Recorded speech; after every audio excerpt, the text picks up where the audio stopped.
అనురాగం కోవెలలో ఆది దంపతులై కనులారా నిన్ను చూసి జన్మధన్యమై ఒక జీవిత కాలం చాలని ప్రేమలు సుఖ శాంతులు విరిసే చల్లని తల్లిగా నిలిచిపోవమ్మా.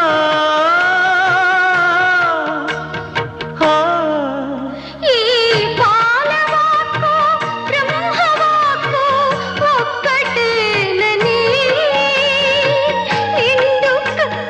నూరేళ్లుగా ఉండిపో